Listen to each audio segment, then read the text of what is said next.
விதிதான், வேற எந்த விஷயம் இல்லை. விதியை ஆழமா நம்பினவன் வள்ளுவன். ஆனா இவர் விதி வழி வந்ததில்லைன்னு தூக்கி போட்டார். அது நல்ல செய்தி, ஆனா இந்த சப்ஜெக்டுக்கு அது பொருத்தமான செய்தி இல்லை. ஆனா அதே விஷயத்தை அப்படியே ஊழின் பெருவெளி யாவுழ மற்றொன்று சூழினும் தான் முந்துருங்கிற விஷயத்தை அப்படியே கையில வச்சுக்கிட்டு என்ன அழகா, நதி வெள்ளம் காய்ந்து விட்டால் நதி செய்த குற்றம் இல்லை, விதி செய்த குற்றம் அன்றி வேறு யாரம்மா.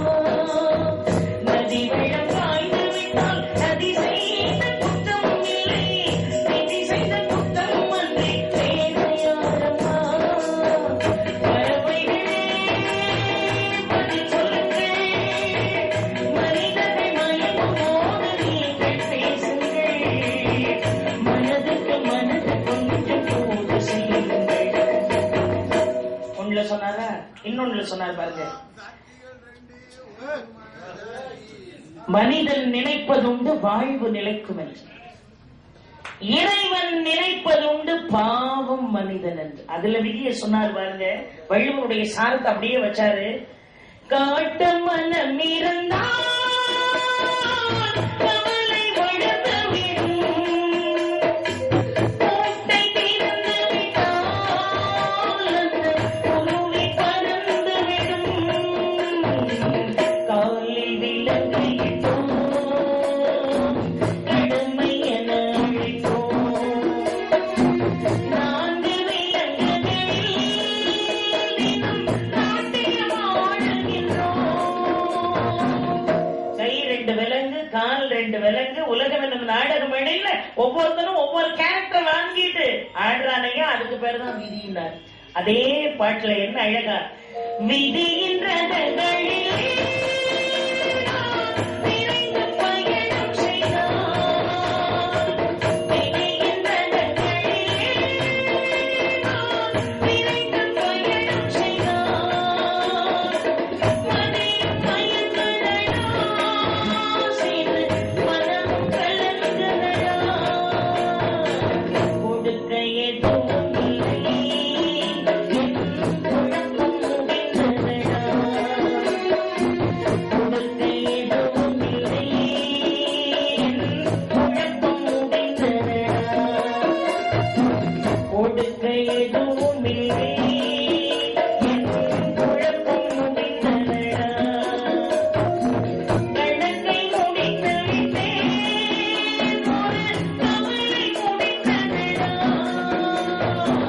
மனிதன் நினைத்ததுண்டு வாழ்வு நிலைக்கும் என்று, இறைவன் நினைப்பதுண்டு பாவம் மனிதன் என்று. கணக்கை முடித்து விட்டேன் ஒரு கவலை முடிந்ததடா.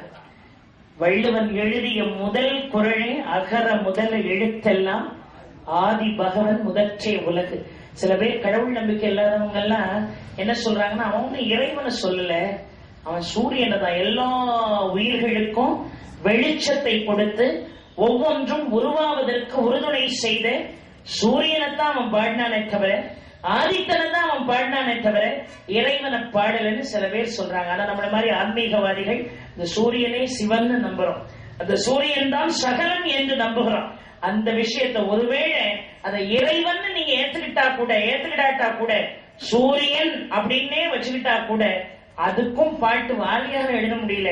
கண்ணதாசன் தான் ஆயிரம் கரங்கள் நீட்டி அடைக்கின்ற தாயே போற்றி, அருள் பொங்கும் முகத்தை காட்டி இருள் நீக்கம் தந்தாய் போற்றி, தாயினும் பரிந்து சால சகலரை அணைப்பாய் போற்றி, தழைக்கும் போர் உயிர்கட்கெல்லாம் துணைக்கரம் கொடுப்பாய் போற்றி, தூயனே நிழலில் நின்று தூய்மையை தருவாய் போற்றி, தூரத்தே நெருப்பை வைத்து சாரத்தை தருவாய் போற்றி அப்படின்னு முதல் குறளுக்கே ஆதித்ய ஹிருதயம் எழுதின பிறகு கூட கூட கவியரசு கண்ணதாசனை சேரும்.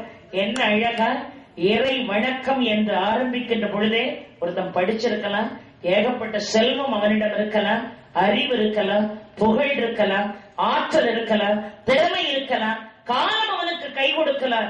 ஆனா எல்லாத்தையும் அவன் பெற்றிருந்தாலும் கூட எந்த ஒரு மானுடனுக்கு இறை நம்பிக்கை இல்லையோ அவன் எவ்வளவு படிச்சிருந்தாலும் அவன் படிப்பால பயன் இல்லைன்னு வள்ளுவன் சொன்னானே. அதுக்கு முத்தாய்ப்பா கொடுத்த ஒரே கவிஞன் இந்த மேடையில கண்ணதாசன் தான் கொடுத்தாரு பாருங்க.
சிந்தனையை அழகா பதிவு செய்யும்.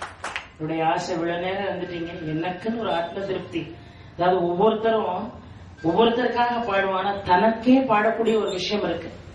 ஏன்னா இது வைகாசி விசாக தேர் திருவிழா. இந்த விசாக தேர் திருவிழாவில என் பெருமான் முருகனை நினைக்காம கண்டிப்பா முடிக்கவே முடியாது.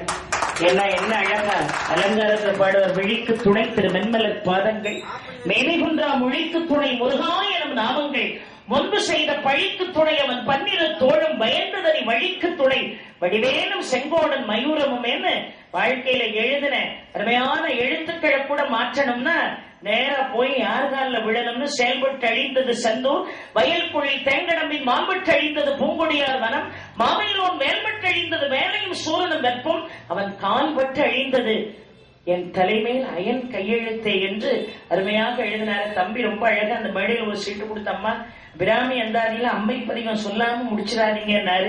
என்ன அழகா, கலையாத கல்வியும் குறையாத வயதும் ஒரு கபடு வாராத நட்பும் கன்றாத வழமையும் குன்றாத இளமையும் கழிவினி இல்லாத உடலும் சலியாத மனமும் அன்பகலாத மனைவியும் தவறாத சந்தானமும் தாழாத கீர்த்தியும் மாறாத வார்த்தையும் தடைகள் மாறாத கொடையும் தொலையாத நிதியமும் கோணாத போலும் ஒரு துன்பமில்லாத வாழ்வும் துய்யனின் பாதத்தில் அன்பு முதவி பெரிய தொண்டரோடு கூட்டு கண்டாய் அலையாழி அரிதையிலும் ஆயிரது தங்கை ஆதிக்கடவுரின் வாழ்வே அமுதீஸ்வர் ஒரு பாகம் அகலாத சுகவாணி அருள்வாணி அபிராமி. என்ன அபிராமி பற்ற வேண்டினாரு அந்த அம்மை தான் சக்தி மேல தூக்கி முருகன் கையில கொடுத்தா இந்த உலகத்துல எல்லா அதர்மங்களும் அதோடு சம்ஹாரம் செய்யப்பட்டது. இந்த வைகாசி திருவிழால என் இஷ்ட தெய்வம் முருகப்பெருமானை வேண்டி நிகழ்வை நான் நிறைவு செய்ய போகிறேன். என்ன அழகா, நீங்க எல்லாரும் ஒரு தடவை புறப்பட்டு திருச்செந்தூருக்கு வாங்க.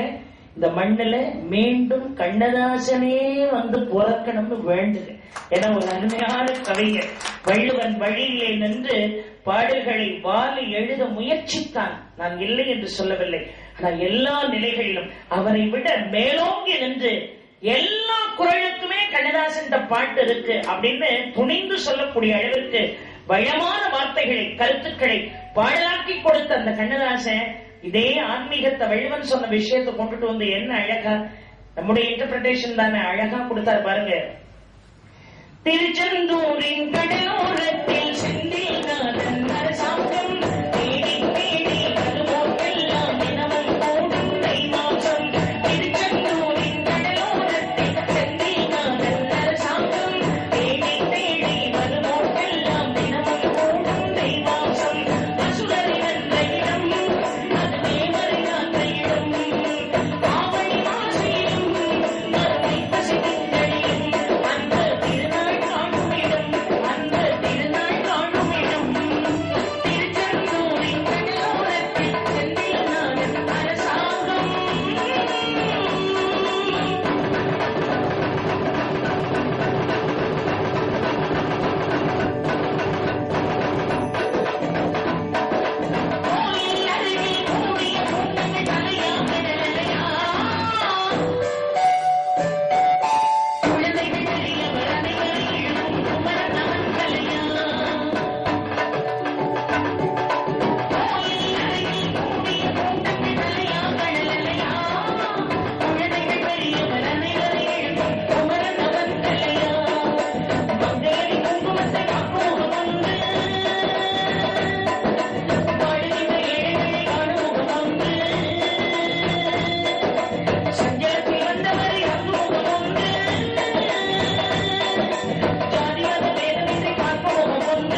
அந்த முருகனே இந்த வைகாசி தேர் திருவிழாவில் இதற்கு எல்லா நலன்களையும் வாரி வழங்க வேண்டுமாய் இந்த வழியிலே வேண்டி, நல்ல கவிஞர்கள் இந்த தமிழ் சமுதாயத்திற்கு தேவை என்கின்ற காரணத்தினால் வள்ளுவன் வழியில் நின்று மேலோங்க பாடியதில் விஞ்சு நின்றவன் வாலியை விட கண்ணதாசனே என்று தீர்ப்பு வழங்கி அவன் இந்த மண்ணிலை மீண்டும் பிறக்க இறைவனை வேண்டி பிரார்த்தித்து வாய்ப்புக்கு நன்றி கூறி விடைபெறுகிறேன். நன்றி, வணக்கம்.